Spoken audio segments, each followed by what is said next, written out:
Well, it was in 1992 we went down there. Um, I wrote a story called A Legendary Meeting about it. But what I was thinking, what I wanted to say was, before I went there, I knew who he was. I knew he was a boxing champion and all that, but I wasn't like a fan at the time. I didn't go there to meet like my sports hero or anything like that. It was, but I became, we went down, I became a fan afterwards, after meeting the man. Mm-hmm. And what impressed me a lot is that, well, what I know now about him, to see how he is in the world and how people see him, there was one point they had a Sports Illustrated, the magazine, they picked the top 40 athletes. And Ali was on their cover like 5 times over the 40 years that they've been since they started, right? And he was number 1 up to the. So after meeting him, I had all the photographs, everything. I kept that really close. Like I didn't tell too many people about it. But when that happened, I called the newspaper and I spoke to the sports the guy who writes the sports column. He was really impressed. So I asked him a question. I said, "Who would have picked number 1 last time?" He said, "Well, Muhammad Ali." So I said, "Yeah. How'd you like to see some photos of me and Ali?" Well, I got his attention, and the next morning he came down with a photographer. And anyways, a boxing coach in London. I was living in London, Ontario at the time.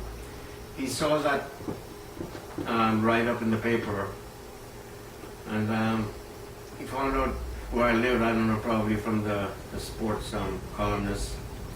And the man came to my house, he knocked the door, and I wasn't expecting anybody. I opened it and he said, "You outsourcing?" I said, "Yeah." And he said, he kind of shocked me a little bit. He says, "I saw your article in the paper, and he said, I just want to shake the hand that shook Muhammad Ali's hand."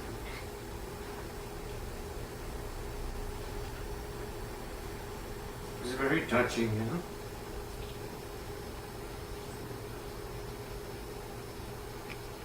Sorry about this. Mm-hmm.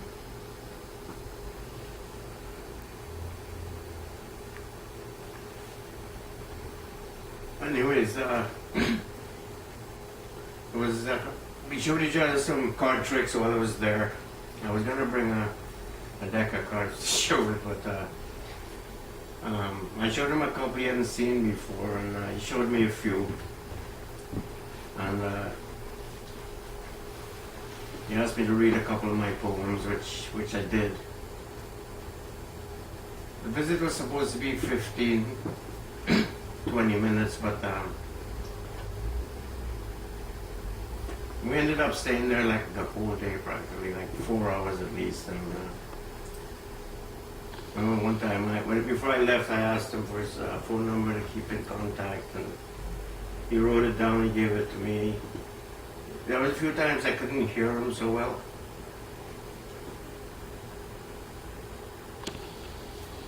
So I'd always ask him, "Can you repeat that? I missed some of it." And so he'd come up real close and he'd tell me.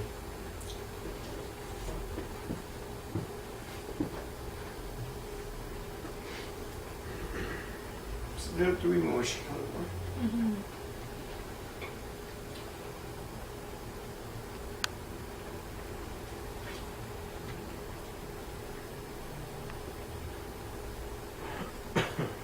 And there's a few things I had.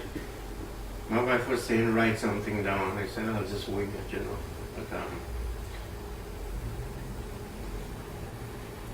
But there was some things. It was really good the way how it happened. Like when we went there, I went to the house, and I wrote about it, you know. Somebody was there, Mike, his name was.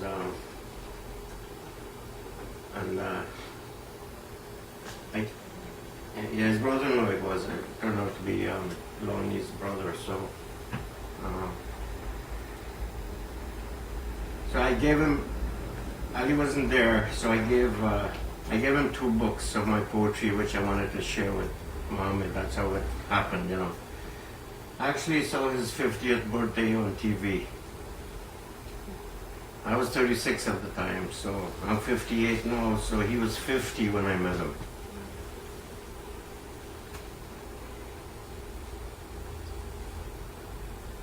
I had went to the house about 3 or 4 times. When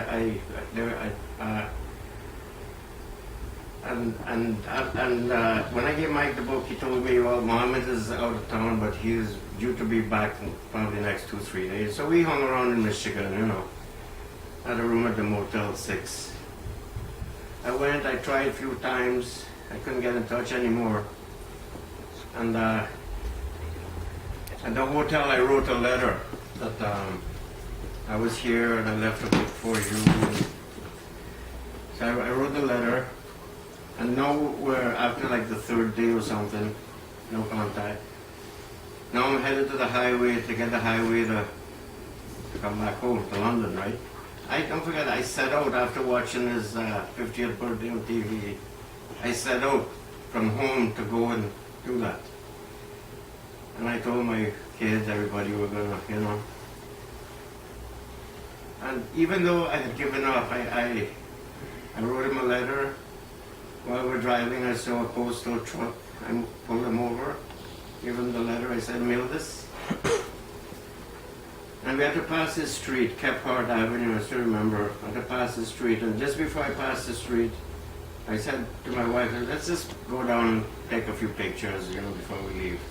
When I go down there, I see this big gate open, and then Mike comes out with this other guy, and he said he came home, I gave him your books, and he wants you to come back in about a couple hours, you know, he wants to take a rest, right? So, so we went back after a couple hours, and he came, and he took us in, and while we were going in, I still remember, he said a dog will come and sniff you, just say Roger. I still remember. A Doberman, right? And so, you know, said Roger, he let us in, we went in, and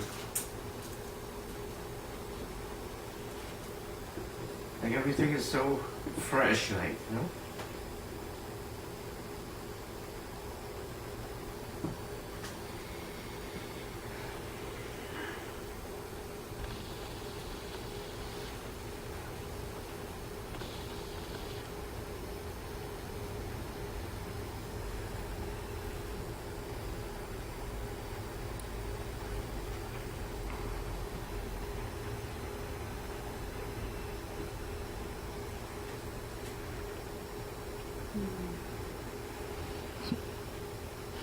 Well, you can tell I love her.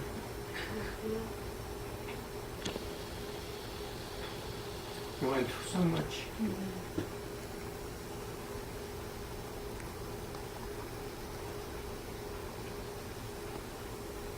He knows why.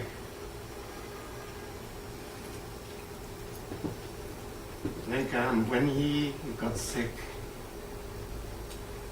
it was easier for people to come to him.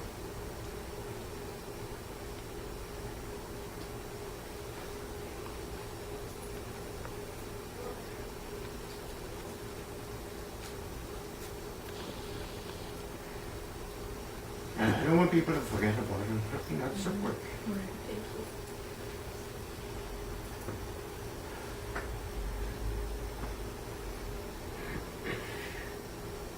I didn't think it was going to be like this.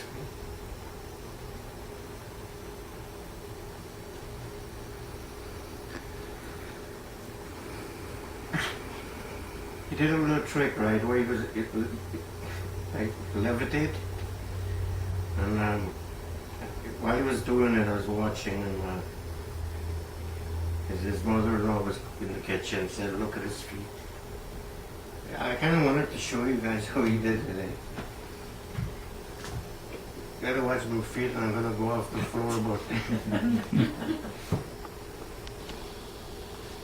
I practice it sometimes, but it was a nice illusion. I kind of, You know, it kind of did something like this, you know. I don't know if you saw it.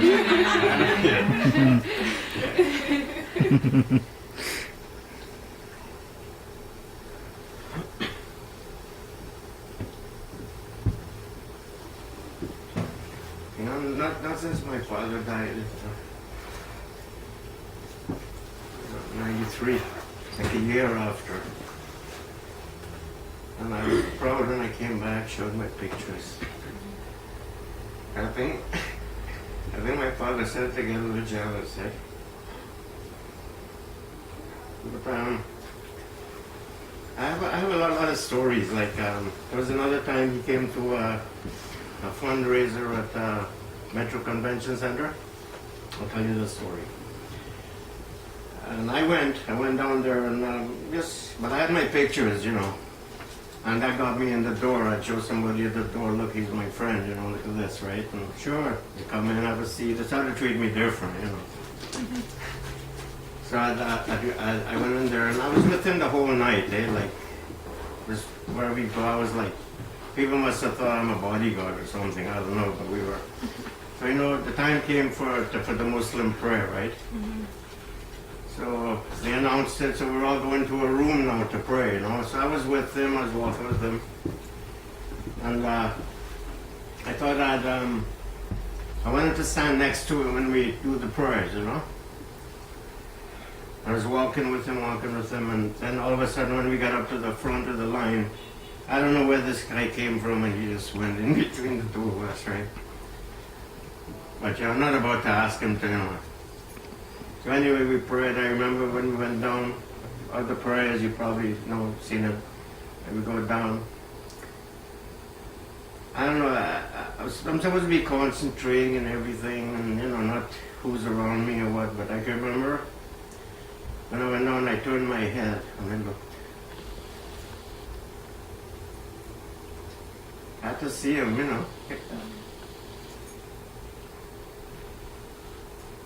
You know, we have a belief in the religion, Islam, okay? And even if you stub your toe or you get a hurt, you paid for something in the past. It takes away something, you know? It didn't happen for no reason. So you have less to pay for after. If you suffer here now, you pay now, you have less to pay later, right? So the way I see that,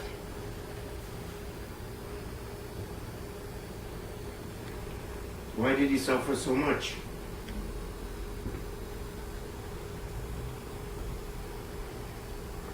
Because I believe, you know, he's aware of this.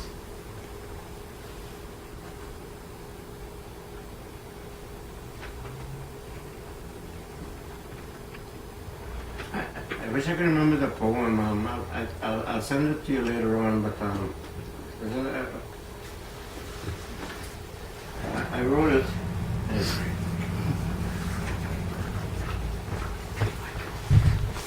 I called it Ode to Ali, and I didn't even know what ode meant, right? But I checked it up, and it's like it's something in praise, like in praise of something or someone. And it's a very emotional thing, you know, like the poetry, it comes from a certain place of emotion.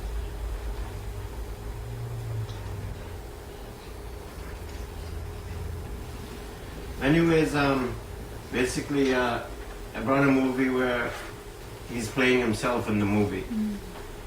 I mean, how many people play themselves in a movie? You know, playing Muhammad Ali playing Muhammad Ali, you know, it's like, it's quite like a distance there, you know. I can't think of anybody else that could do it, that could do that. But you know, if you watch the movie, it's a great movie. The music, was so emotional, the soundtrack, you know, it so suits him, you know. I mean, I could talk a lot about him. So I think time's moving, so what do you say we watch the movie and pay tribute to this great man? Yeah. Okay? And I want to thank you guys for this opportunity here. Thank you. Okay, so sorry about the breakdown. Sorry. That says a lot, doesn't Go it? ahead. Says a lot, right? Says a lot.